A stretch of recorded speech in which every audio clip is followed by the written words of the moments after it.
Supermarket ബില്ലിങ്ങിനെ കുറിച്ചിട്ടുള്ളതാണ് കേട്ടോ ഇന്നത്തെ video. അപ്പോൾ ഇതൊരു റിക്വസ്റ്റഡ് വീഡിയോ ആണ്. ഒരാൾ ഒരു ഡൗട്ട് ചോദിച്ചിട്ടുണ്ടായിരുന്നു. ഇപ്പോൾ ക്യാഷ് കൗണ്ടറിൽ ഇരിക്കുന്ന സമയത്ത് ക്യാഷ് എക്സസ് വന്നാലും അതേപോലെ തന്നെ ക്യാഷ് ഡെഫിസിറ്റ് വന്നാലും ടാലിയിൽ എങ്ങനെയാണ് എൻട്രി ചെയ്യുക എന്നുള്ളതാണ് ആൾ ചോദിച്ചിട്ടുണ്ടായിരുന്നത്. അപ്പോൾ അതിനെക്കുറിച്ചിട്ടാണ് ഇന്നത്തെ വീഡിയോ. ഹലോ ഫ്രണ്ട്സ്, ഞാൻ Shyamala Narayanan. Welcome back to my channel Tally accounting Malayalam. അപ്പോൾ ഇന്നത്തെ വീഡിയോ എന്ന് പറയുന്നത് ക്യാഷ് ഡെഫിസിറ്റും അതേപോലെ തന്നെ ക്യാഷ് എക്സസും എങ്ങനെയാണ് ടാലിയിൽ എൻട്രി ചെയ്യുക എന്നുള്ളതിനെ കുറിച്ചിട്ടാണ്. അപ്പോൾ വീഡിയോയ്ക്ക് കടക്കുന്നതിന് മുമ്പ് ഒരു ചെറിയ കാര്യം. എൻ്റെ വീഡിയോ ആദ്യമായിട്ടാണ് നിങ്ങൾ കാണണമെന്നുണ്ടെങ്കിൽ എൻ്റെ ടീച്ചിങ് സ്റ്റൈല് നിങ്ങൾക്ക് ഇഷ്ടമാവുകയാണെന്നുണ്ടെങ്കിൽ ഒന്ന് സബ്സ്ക്രൈബ് ചെയ്യണേ. അതിനോടൊപ്പം തന്നെ തൊട്ടടുത്തുള്ള ബെൽ ബട്ടണും കൂടി ഒന്ന് ക്ലിക്ക് ചെയ്യണേ. അപ്പം മാത്രമാണ് ഞാനിടുന്ന വീഡിയോകളുടെ എല്ലാം നോട്ടിഫിക്കേഷൻ നിങ്ങൾക്ക് കിട്ടുള്ളൂ. അപ്പം നമുക്ക് ഒട്ടും താമസിയാതെ തന്നെ നമ്മളുടെ വീഡിയോയിലേക്ക് വരാം. അപ്പോൾ ഫസ്റ്റ് എക്സാമ്പിളിൽ നമുക്ക് ക്യാഷ് എക്സസ് വന്നാൽ എങ്ങനെയാണ് ചെയ്യാന്നുള്ളത് നോക്കാം. അതായത് കയ്യിലെ ക്യാഷ് കൂടുതലായിരുന്നു. ഇപ്പോൾ ഒരു എക്സാമ്പിൾ പറയുകയാണെങ്കിൽ, അന്ന് വൈകുന്നേരം നോക്കുന്ന സമയത്ത് ക്യാഷ്യറുടെ കയ്യിലാണെന്നുണ്ടെങ്കിൽ 1000 റുപ്പീസ് ഉണ്ടെന്ന് വിചാരിക്കാം. പക്ഷെ സിസ്റ്റത്തിലെ ബാലൻസ് പ്രകാരം 500 റുപ്പീസ് ആണുള്ളൂ. അപ്പം നമുക്ക് സിസ്റ്റം ബാലൻസുമായിട്ട് നമുക്ക് മാച്ച് ചെയ്തിട്ട് പോകണം. അപ്പോൾ എന്തോ ഒരു മിസ്റ്റേക്ക് കൊണ്ടാണ് ഇങ്ങനെ സംഭവിച്ചിരിക്കുന്നത്. പക്ഷെ നമുക്ക് ആ വൈകുന്നേരം നമുക്കത് ചെക്ക് ചെയ്യാനുള്ള സമയമില്ല. അപ്പോൾ ടാലിയിൽ ഇങ്ങനെ ഡൗട്ട്ഫുൾ ആയിട്ടുള്ള എന്തെങ്കിലും കാര്യങ്ങൾ ചെയ്യാൻ വേണ്ടിയിട്ട് യൂസ് ചെയ്യുന്ന ഒരു അക്കൗണ്ടിനെ പറയുന്നതാണ് സസ്പെൻസ് അക്കൗണ്ട് എന്നാണ് പറയുക. അപ്പോൾ ഈ സസ്പെൻസ് അക്കൗണ്ട് വെച്ചിട്ട് നമുക്ക് ഇതെല്ലാം അഡ്ജസ്റ്റ് ചെയ്യാം. ഈ സസ്പെൻസ് അക്കൗണ്ട് ഒരു താൽക്കാലിക അക്കൗണ്ട് മാത്രമാണ്. അതായത് ഒരു പെർമനന്റ് അക്കൗണ്ട് അല്ല, അതൊരു താൽക്കാലികമായിട്ട് യൂസ് ചെയ്യാൻ വേണ്ടിയിട്ടുള്ള ഒരു അക്കൗണ്ട് മാത്രമാണ്. പിന്നീട് നമുക്ക് എറർ എന്താണ് നമ്മൾ റെക്ടിഫൈ ചെയ്ത് കഴിഞ്ഞതിന് ശേഷം ഈ സസ്പെൻസ് അക്കൗണ്ടിനെ നമ്മൾക്ക് ക്യാൻസൽ ചെയ്യും വേണം. അപ്പോൾ നമുക്ക് എങ്ങനെയാണെന്നുള്ളത് നോക്കാം. അപ്പോൾ കയ്യിൽ ക്യാഷ് ഇപ്പോൾ 1000 റുപ്പീസ് ഉണ്ട്. പക്ഷേ സിസ്റ്റം ബാലൻസിൽ നോക്കുന്ന സമയത്ത് അവിടെ 500 റുപ്പീസാണ് ഉള്ളൂ. അപ്പോൾ പല കാരണങ്ങൾ കൊണ്ടും ഈ മിസ്റ്റേക്കുകൾ വരാം. അപ്പോൾ അത് എന്താണെന്നുള്ളത് കറക്റ്റ് ചെയ്തിട്ട് വേണം. ഇപ്പം ഒരു എറർ ഞാൻ പറയാം. ഇപ്പോൾ കയ്യിലെ ക്യാഷ് 1000 റുപ്പീസ് ആണല്ലോ ഉള്ളത്. സിസ്റ്റം ബാലൻസ് പ്രകാരം 500 ആണുള്ളൂ. അപ്പോൾ നമുക്ക് ഇപ്പോൾ ഒരു ഇൻകം കിട്ടുന്ന സമയത്ത് നമ്മൾ ആ ക്യാഷ് വാങ്ങി വെച്ചു. പക്ഷേ നമ്മൾ അതിന് റെസീപ്റ്റിൽ വൗച്ചറിൽ നമ്മൾ എൻട്രി ചെയ്തിട്ടുണ്ട്. പക്ഷെ അത് സിസ്റ്റത്തിലേക്ക് കയറ്റാൻ വിട്ടുപോയി. അപ്പോൾ എന്താണ്, സിസ്റ്റത്തിലെ ബാലൻസ് എന്താണ്, കുറഞ്ഞിട്ടാണ് നിൽക്കുന്നത്. കയ്യിലെ ഇൻകം എന്താണ്, കൂടിയിട്ടാണ് നിൽക്കുന്നത്. അപ്പോൾ അന്ന് വൈകുന്നേരം നമ്മൾ കറക്റ്റ് ചെയ്യണ സമയത്ത് ഈ സസ്പെൻസ് അക്കൗണ്ട് വെച്ചിട്ട് നമുക്കൊരു എൻട്രി നമുക്ക് ഇടാം. അപ്പോൾ അതിന് വേണ്ടിയിട്ട് വൗച്ചർ സെലക്ട് ചെയ്തിട്ടെടുത്തു. അപ്പോൾ ആ എൻട്രി നമുക്ക് എന്താണ്, ക്യാഷ് കൂടുകയാണ് വേണ്ടത്. അപ്പോൾ റെസീപ്റ്റിലാണ് സെലക്ട് ചെയ്തിട്ടെടുക്കേണ്ടത്. അപ്പോൾ ഇവിടെ റെസീപ്റ്റ് സെലക്ട് ചെയ്തിട്ടെടുക്കാം. ഇനി നമുക്ക് ഇവിടെ സസ്പെൻസ് അക്കൗണ്ട്, ഇനി നമുക്കതിൻ്റെ എൻട്രി വരിക cash account debtor to suspense account എന്ന് പറഞ്ഞിട്ടാണ് അതിൻ്റെ എൻട്രി കാണിക്കേണ്ടത്. അപ്പോൾ നമുക്ക് ക്യാഷ് എന്നുള്ള അസറ്റ് നമുക്ക് എന്താണ്, ഇൻക്രീസ് ചെയ്യാണല്ലോ ചെയ്യേണ്ടത്. അതുകൊണ്ട് ക്യാഷിനെ എന്താണ് ചെയ്യേണ്ടത്, ഡെബിറ്റ് ചെയ്യാണ് ചെയ്യേണ്ടത്. അപ്പോൾ ഏതിനെയാണ് ഇവിടെ ഇപ്പോൾ റെസീപ്റ്റ് എടുത്താൽ ക്രെഡിറ്റാണ് ഓട്ടോമാറ്റിക്കായിട്ട് വന്ന് കിടക്കുക. അപ്പോൾ ഏതിനെയാണ് ക്രെഡിറ്റ് ചെയ്യേണ്ടത്, സസ്പെൻസ് അക്കൗണ്ടിനെയാണ് ക്രെഡിറ്റ് ചെയ്യേണ്ടത്. അപ്പോൾ ഇവിടെ വെച്ചിട്ട് 2 എന്നുള്ളടത്ത് സസ്പെൻസ് അക്കൗണ്ട് സെലക്ട് ചെയ്തിട്ടെടുക്കാം. അപ്പോൾ ഞാൻ ഓൾറെഡി ഇവിടെ സസ്പെൻസ് അക്കൗണ്ട് ഉണ്ടാക്കിയിട്ടുണ്ട്. അപ്പോൾ ഇതെങ്ങനെയാണ് ഉണ്ടാക്കിയിട്ടുള്ളത് എന്നുള്ളത് നോക്കാം. അതിന് വേണ്ടിയിട്ട് നമുക്ക് ആ അക്കൗണ്ടിനെ ഓൾട്ടർ ചെയ്യണമെങ്കിൽ യൂസ് ചെയ്യാനുള്ള കീ ആണ് കൺട്രോൾ എൻ്റർ അടിച്ചാൽ മതി. ഏത് അക്കൗണ്ട് ആണെങ്കിലും അത് ക്രിയേറ്റ് ചെയ്തോടത്തേക്ക് പോകണമെന്നുണ്ടെങ്കിൽ കൺട്രോൾ എൻ്റർ ആണ് അടിക്കേണ്ടത്. അപ്പോൾ ഇവിടെ വെച്ചിട്ട് കൺട്രോൾ എൻ്റർ അടിച്ചു, സസ്പെൻസ് അക്കൗണ്ട് എടുത്തു. ഇതിൻ്റെ അണ്ടറും കൊടുക്കേണ്ടത് സസ്പെൻസ് അക്കൗണ്ട് എന്ന് പറഞ്ഞിട്ടാണ്. ടാലിയിൽ ഓൾറെഡി സസ്പെൻസ് അക്കൗണ്ട് എന്ന് പറഞ്ഞ ഒരു ഗ്രൂപ്പ് ഓൾറെഡി ഉണ്ട്.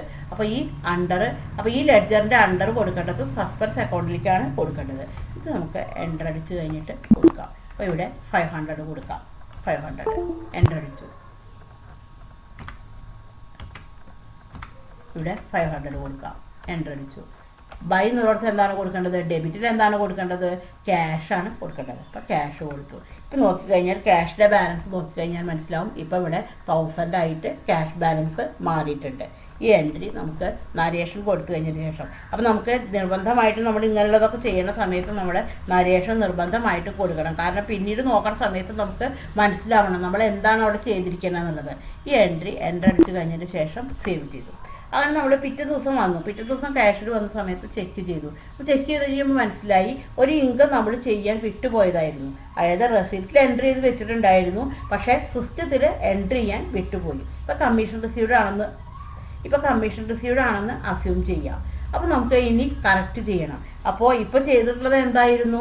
സസ്പെൻസ് അക്കൗണ്ടിനെ എന്താണ് ചെയ്തിട്ടുള്ളത്? ക്രെഡിറ്റ് ചെയ്യാണ് ചെയ്തിട്ടുള്ളത്. ഇനി ഈ സസ്പെൻസ് അക്കൗണ്ടിനെ ഇല്ലാതെയാക്കണമെങ്കിൽ എന്താണ് ചെയ്യേണ്ടത്? ഇതിനെ ഡെബിറ്റ് ചെയ്താൽ മതി. അപ്പോൾ നമുക്ക് ആ എൻട്രി ഇനി ജേണലിലാണ് ചെയ്യേണ്ടത്. എടുത്തു. അപ്പോൾ ഇവിടെ സസ്പെൻസ് അക്കൗണ്ടിലാണെങ്കിൽ നമുക്ക് ഇവിടെ എമൗണ്ട് കൊടുക്കാം, 500 കൊടുക്കാം. ഇനി നമ്മൾ എന്തിനാണ് ക്രെഡിറ്റ് ചെയ്യേണ്ടത്? കമ്മീഷൻ റിസീവ്ഡ് ആണ്. കമ്മീഷൻ റിസീവ്ഡ് എന്നുള്ളതാണ് അവിടെ ഒമിറ്റ് ചെയ്തിട്ട് പോയിട്ടുണ്ടായിരുന്നത്. ഈ കമ്മീഷൻ റിസീവ്ഡ് എന്നുള്ളത് അണ്ടർ ഇൻഡയറക്റ്റ് ഇൻകത്തിലേക്ക് സെലക്ട് ചെയ്തിട്ടെടുക്കാം.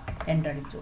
ഇവിടെ നോക്കി കഴിഞ്ഞിട്ടുണ്ടെങ്കിൽ മനസ്സിലാവും സസ്പെൻസ് അക്കൗണ്ട് ഇവിടെ നില്ലായിട്ട് മാറിയിട്ടുണ്ട്. ഇവിടെ ബാലൻസ് 0 ആയിട്ട് മാറിയിട്ടുണ്ട്.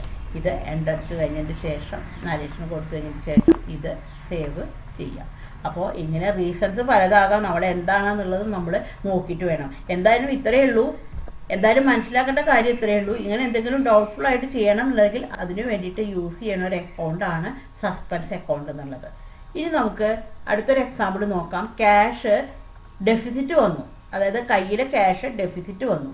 അപ്പോൾ അതെങ്ങനെയാണ് ചെയ്യാന്നുള്ളത് നോക്കാം. ഒരു എക്സാമ്പിൾ പറയുകയാണെങ്കിൽ കയ്യിലെ ക്യാഷ് 500 രൂപയാണ്, സിസ്റ്റത്തിലെ ബാലൻസ് പ്രകാരം 1000 റുപ്പീസ് ആണെന്ന് വിചാരിക്കാം. അപ്പോൾ അതെങ്ങനെയാണ് കറക്റ്റ് ചെയ്യാന്നുള്ളത് നോക്കാം. അപ്പോൾ എന്തെങ്കിലും ഒരു മിസ്റ്റേക്ക് കൊണ്ടാണ് ഇങ്ങനെ ഒരു ബാലൻസ് വന്നിരിക്കുന്നത്. നമ്മൾ അധികമായിട്ടൊരു പേയ്മെൻറ്റ് കൊടുത്തിട്ടുണ്ട്, പക്ഷെ നമ്മളത് സിസ്റ്റത്തിൽ എൻട്രി ചെയ്തിട്ടില്ല. അതുകൊണ്ടാണല്ലോ സിസ്റ്റം ബാലൻസ് കൂടി നിൽക്കുന്നത്. അപ്പോൾ നമുക്ക് സിസ്റ്റം ബാലൻസ് കൂടി നിൽക്കുന്നതുകൊണ്ട് നമുക്ക് അതിൻ്റെ സിസ്റ്റം ബാലൻസ് കൂടി നിൽക്കുന്നതുകൊണ്ട് നമുക്ക് വിചാരിക്കാം ഒരു പേയ്മെൻറ്റ് നമ്മൾ കൊടുക്കാൻ വിട്ടുപോയിട്ടുണ്ട്. അപ്പോൾ റീസൺസ് പലതാകാം. എന്താണെന്നുള്ളത് നോക്കിയിട്ട് വേണം ചെയ്യണമെന്നുണ്ടെങ്കിൽ. അപ്പോൾ അതിന് വേണ്ടിയിട്ട് നമുക്ക് എൻട്രി ചെയ്യാം. പേയ്മെൻറ്റ് സെലക്ട് ചെയ്തിട്ടെടുക്കാം. പേയ്മെൻറ്റ് സെലക്ട് ചെയ്തിട്ടെടുത്തു. ഇവിടെ നമ്മൾക്ക് സസ്പെൻസ് അക്കൗണ്ട് തന്നെ യൂസ് ചെയ്യാം. നമുക്ക് ഇവിടെ സസ്പെൻസ് അക്കൗണ്ട് എടുത്തു. അപ്പോൾ ഇവിടെ 500 സെലക്ട് ചെയ്തിട്ടെടുത്തു. 2 എന്നുള്ളടത്ത് ക്യാഷ് എടുത്തു. അപ്പോൾ ഇപ്പോൾ നമുക്കിവിടെ നോക്കിക്കഴിഞ്ഞാൽ മനസ്സിലാവും ക്യാഷ് ബാലൻസ് ഇവിടെ 500 റുപ്പീസ് ആയിട്ട് മാറിയിട്ടുണ്ട്. ഈ എൻട്രിയും ഇതേപോലെ തന്നെ എൻ്റർ അടിച്ചു കഴിഞ്ഞതിന് ശേഷം ഇത് സേവ് ചെയ്യാം. അങ്ങനെ നമ്മൾ പിറ്റേ ദിവസം വന്ന് ചെക്ക് ചെയ്യുന്ന സമയത്ത് ആ എക്സ്പെൻസ് എന്താണെന്നുള്ളത് പിടികിട്ടി. ഇപ്പോൾ ട്രാവലിംഗ് എക്സ്പെൻസ് കൊടുക്കണ എൻട്രി സിസ്റ്റത്തിൽ ചെയ്യാൻ വിട്ടുപോയിട്ടുണ്ടായിരുന്നു. അപ്പോൾ ഇനി നമുക്കത് കറക്റ്റ് ചെയ്യണം. അപ്പോൾ ആദ്യം ഇപ്പോൾ സസ്പെൻസ് അക്കൗണ്ട് എന്ന് പറഞ്ഞൊരു അക്കൗണ്ട് പിടിച്ചിട്ടുണ്ടായിരുന്നു. അവിടെ അതിനെ ഇല്ലാതെയാക്കണമെങ്കിൽ എന്താണ് ചെയ്യേണ്ടത്? അതിൻ്റെ നേരെ റിവേഴ്സ് എൻട്രി പാസ് ചെയ്യണം. അങ്ങനെ റിവേഴ്സ് എൻട്രി പാസ് ചെയ്യാൻ വേണ്ടിയിട്ട് നമ്മൾ ജേണൽ വൗച്ചറാണ് യൂസ് ചെയ്യേണ്ടത്. അപ്പോൾ ജേണൽ സെലക്ട് ചെയ്തിട്ടെടുത്തു. അപ്പോൾ ആദ്യം എന്താണ് ചെയ്തിട്ടുണ്ടായിരുന്നത്? സസ്പെൻസ് അക്കൗണ്ടിനെ എന്താണ് ചെയ്തിട്ടുണ്ടായിരുന്നത്? ഡെബിറ്റ് ചെയ്യാണ് ചെയ്തിട്ടുണ്ടായിരുന്നത്.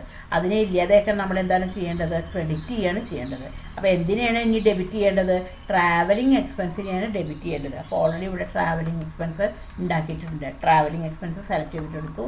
500 റുപ്പീസ് കൊടുക്കാം. ഇവിടെ നോക്കിക്കഴിഞ്ഞാൽ മനസ്സിലാവും ട്രാവലിങ്ങിൽ 500 റുപ്പീസ് വന്നിട്ടുണ്ട്.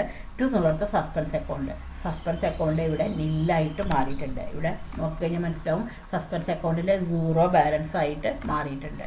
ഇത് എൻട്രി അടിച്ചു കഴിഞ്ഞതിന് ശേഷം നരേഷൻ കൊടുത്തു കഴിഞ്ഞതിന് ശേഷം ഈ എൻട്രി സേവ് ചെയ്യാം. അപ്പോൾ മനസ്സിലാക്കേണ്ട ഒരു കാര്യം ഇത്രയേ ഉള്ളൂ. എന്തെങ്കിലും ഒരു ഡൗട്ട്ഫുൾ ആയിട്ട് എൻട്രി ഉണ്ടെന്നുണ്ടെങ്കിൽ അതിനെ ബാലൻസ് ചെയ്യാൻ വേണ്ടിയിട്ട് നമ്മൾ ക്രിയേറ്റ് ചെയ്യുന്ന ഒരു താൽക്കാലിക അക്കൗണ്ടാണ് സസ്പെൻസ് അക്കൗണ്ട് എന്ന് പറയുന്നത്. അപ്പോൾ ഈ സസ്പെൻസ് അക്കൗണ്ട് പിടിച്ചു കഴിഞ്ഞിട്ട് നമുക്ക് ആ എൻട്രി നമുക്ക് കറക്റ്റായിട്ട് മനസ്സിലായി കഴിഞ്ഞാൽ അതിനെ നമ്മൾ നേരെ റിവേഴ്സ് എൻട്രി ചെയ്തിട്ട് ആ സസ്പെൻസ് അക്കൗണ്ടിനെ നമ്മൾ ഇല്ലാതെയാക്കും. അപ്പോൾ ഇത് നിങ്ങൾക്ക് മനസ്സിലായി എന്ന് ഞാൻ വിചാരിക്കുന്നു. Thank you for watching.